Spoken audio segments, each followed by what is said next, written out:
Welcome back to Streaming Media West 2017. I'm Tim Siglin, contributing editor for Streaming Media Magazine and also media strategy principal at RealSolver.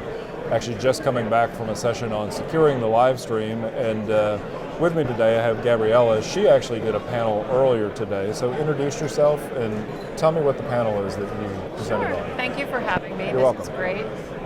My name is Gabriella Mirabelli, and I'm the co-founder and CEO of Anatomy Media. Okay. We are a strategic consultancy and creative services agency working with entertainment brands, helping them to market and promote their content. Okay. And the session that I did was about how you don't have to be a data scientist to leverage data science from people like Netflix, BuzzFeed, Upworthy, Group 9. Sure. There's a lot of information out there that you can put into play in your business and get ahead.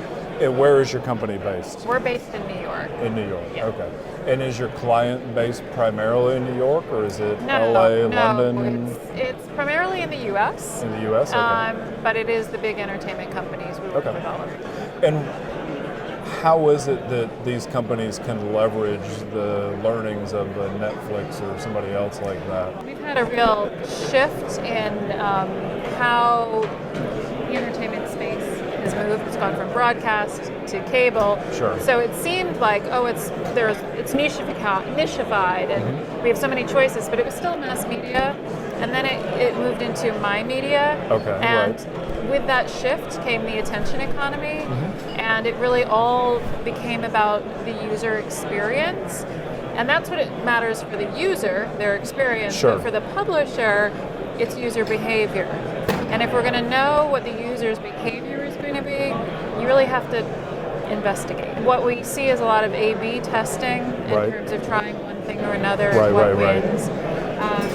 And then also truly measuring things. Looking at, if you're talking about publishing cadence, which is very important, really looking at it. And you can't take averages, and I talked about, I hate averages. I made the point that Bill Gates comes into the room and we're all immediately average wealth goes way up. Sure. But it doesn't really describe us. Right. So looking at medians, looking at patterns, looking at the actuals, and then how you implement change. And the average person might understand publishing cadence in the fact that they have a blog, and they know that if they publish the blog on Tuesday, they'll get more people reading it than if they publish it on Friday. Media companies, though, have had a mindset around prime time on specific nights.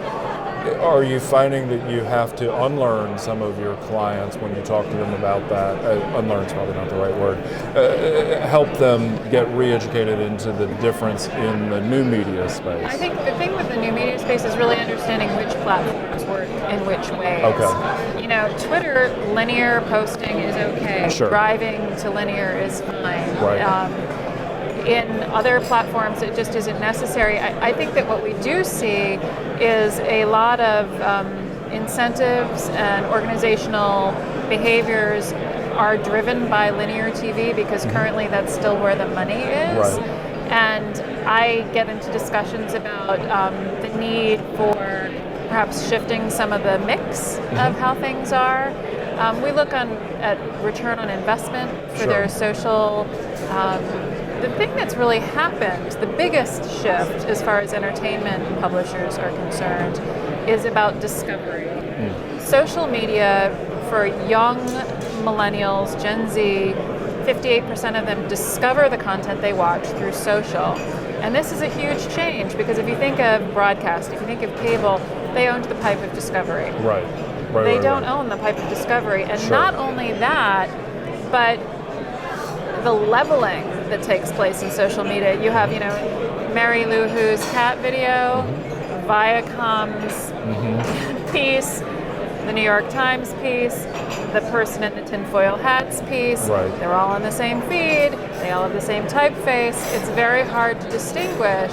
It's interesting you say that because there's a book that I used to hand out to people, it's probably 18 years ago. I actually had my 20-year pin for streaming. But this was actually even before I was really into streaming.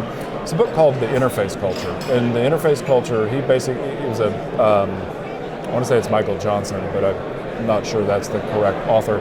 He was a Brown University grad, and essentially he made an argument that as we move from media to media, people have difficulty differentiating as we move into the new media what's real versus not. And this, the whole conversation around fake news today reminds me of what he said, which was essentially when newspapers began to be printed, if it was in the newspaper, it must be true. Right. But you go 2 generations down the line and people were skeptical about that. Same thing with radio. It was really expensive to put something on the radio. If you heard it, it must be true, which is why the War of the Worlds worked. Right. What's interesting about where we are now, and this was his point, was in the interface culture, when everything looks equal, how do you figure out the balance of that? And is viral the way that you measure? Is it the number of eyeballs? Is it the number of active responses to a call for action? And so some of the things you're saying are really intriguing. Well, I think that, in terms of believability, people are more willing to believe their friends. Okay. And then the next thing they'll believe is another individual. Okay. More than a celebrity, more than a brand. And that's why the authenticity is so important. Because especially with the young folks, being sold to feels fake. It feels manipulative. They don't want to be sold to. So, which is why you want influencers as opposed to salespeople. Well, right. And what's interesting about influencers, because one of the things we also found, the single most important aspect of social that was correlated with return on investment was the type of post, what the type was. Right. Now, some companies can publish all one type of amazingly successful video, but most can't. Right. And so then, if you have a social video that you have to put out, but it's not going to be too successful, how can you maximize the opportunity for success? Sure. And we talk about the flow of publishing then starts mattering. And what you have, because each social post lasts for about 3 days. Right. So if you sandwich, a post is a successful type, give your less successful type next, and then another successful type. This is what we call burying the news. Well, burying the news, it's also, that's what influencers do. Right, sure. It's also in the old linear world, it's creating a lead-in to a new program. Right. So these aren't new ideas. Right. Or in the grocery store, it's the loss leader. Yes, it gets you in, but then who cares? You don't actually buy the really expensive dragon fruit. 30 other things at the same time. But, well, that's interesting. So anatomy sounds like an intentional name from that standpoint. Yes, anatomy is a very intentional name. Our creative services piece was our original piece, and we are known for high-end editorial work. Okay. And so it's the anatomy, the pieces of a spot put together. Sure. But we had my background was consulting. We always brought consulting to our projects. We've been in business 17 years, so we're not new. Around 2008, started noticing a lot was changing, and really our clients were in meetings after meetings after meetings. They were having trouble keeping up with what was happening. I was starting to survey, read, and really needed to separate some of those lessons and really be able to talk completely independently of the creative about what was happening. Because the problem in the creative world tends to be the creative agency is going to suggest the next big thing that you've heard about. So if it was Facebook, then it was Twitter, then it was Tumblr, then it was Insta, and now it's Snap, and that also tends to be suspect from a client standpoint to say you're just telling me what I want to hear. Well, and also what would happen is the purchaser of creative services would sometimes say, we want a 30-second spot. And we'd say, well, what are you trying to do? Right. And sometimes we'd say, a 30-second spot isn't actually maybe the most effective way to go at it. But that purchaser had a budget and was told that this is what they were going to purchase. Sure. So if I want to talk about the strategy, I need to talk to a different person. Okay. So it was a way to shift who I was talking to. That makes sense. And then also conducting research, to help. I had all sorts of beliefs. And I remember saying, I think it was, 2010, I said, I see all these young people, they're not getting cable, it's going to be a problem. And I was talking to a cable network president, and he said, oh, they will.